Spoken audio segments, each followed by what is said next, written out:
Hey everybody, welcome to BrickVault. My name is Jack, and today we've got a LEGO Star Wars set. This is the Advent Calendar. Just a fair warning, I am going to be building the entire set today, so if you don't want any spoilers, I would suggest, skipping to the very end. But anyways, the set is recommended for ages 6 to 14. It is set number 75146, and it has 282 pieces. There are several minifigs included, 2 of which are just exclusive to the set, and of course it comes with a plethora of mini builds. Okay, so let's check out that artwork on the inside.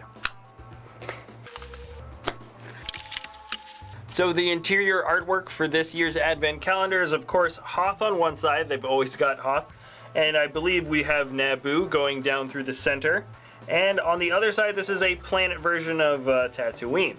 So without further ado, let's check out all 24 days of Christmas, or 24 days from this Advent Calendar.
Okay, so this is everything that the Advent Calendar comes with. Included are 8 minifigs in total, plus a battle droid, and some pretty clever little micro builds. Let's just jump right into it. Something tells me LEGO wanted to start this collection off right by having a micro build for Slave 1. I like the way this little build turned out, though I do wish there was a build for the small guns on the bottom. And though there have been several micro Slave 1s built in the past, this is the first one that I've gotten, and now I can do this.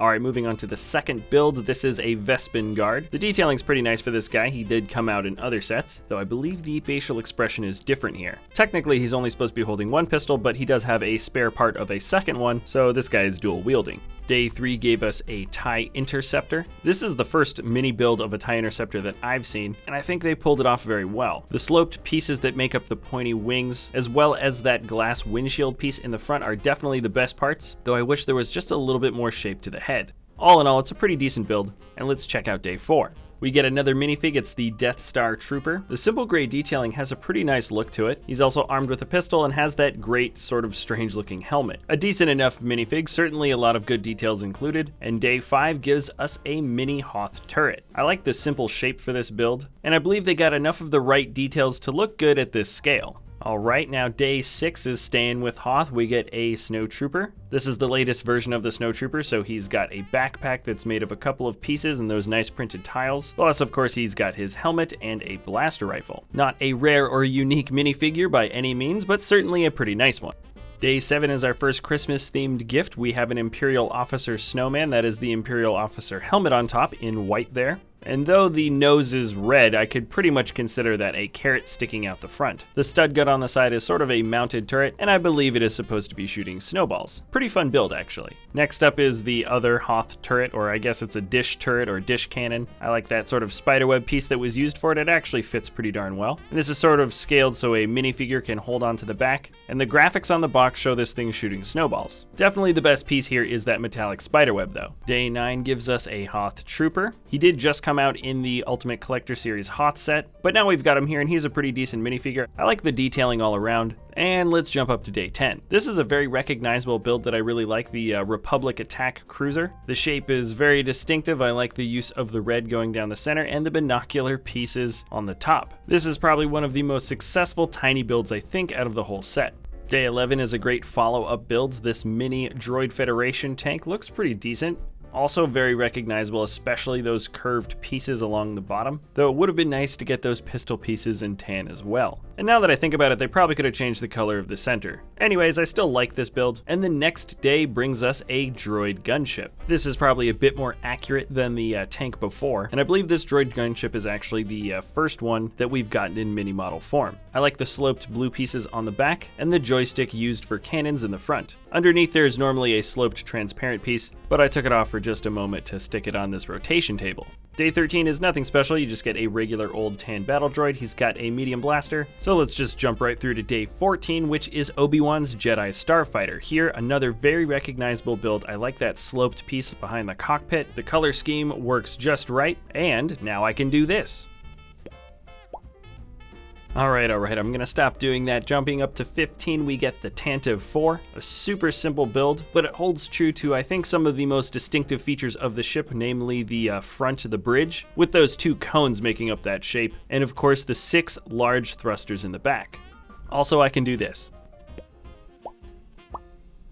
Alright, that is actually the last time I'm doing that. 16 gives us a sort of gunmetal or a pearl gray protocol droid. There is no name given to this guy, but considering he follows the Tantive 4, this might be U3PO. Anyways, the detailing isn't anything new for a protocol droid, but it's awesome to get him in this color. And he is officially my second favorite minifig from this set. Day 18 brings us a Gonk Droid. He's pretty unique. We don't get one in brown, but I like that they used a bunch of different sort of kinds of browns throughout this whole build. He looks surprisingly good for being such a simple droid to have, and I'm glad that we got him in a creative color. Now, I said day 18 for the Gonk Droid, but that was actually 17. 18 is Jabba's Palace. A very simple build. I wish the palace didn't come in gray. I don't understand why they used that color, but the shapes are very recognizable. Just wish it wasn't gray. And sticking with Return of the Jedi, 19 brings us Luke Skywalker. This is what he looks like in the final duel outfit. I don't believe any of these prints are exclusive, but it's nice getting a classic character in a classic getup, and who doesn't appreciate a lightsaber? Okay, and day 20 is officially my least favorite build from this advent calendar. This is the Desert Skiff. I just don't find it particularly recognizable. I do like the build for the fins in the back, and yes, you might have guessed, that is the plank sticking out the side. When it's not plugged into the rotation stand, it has a hard time staying upright. You can balance it so it's level, but a small tap will knock this thing backwards. So day 21 gives us a pretty standard Stormtrooper.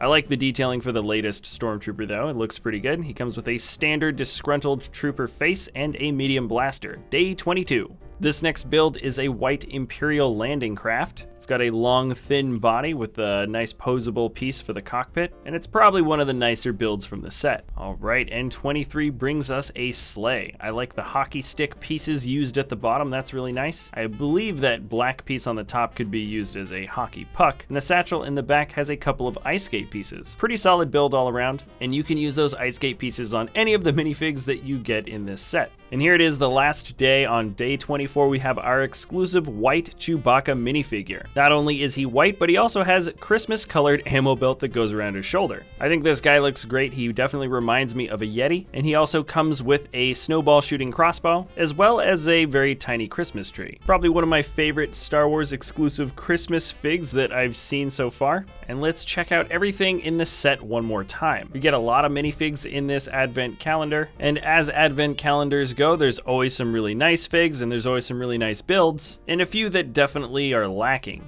Ultimately, I'm always happy to unbox these calendars, and I'm a big fan of these exclusive figs.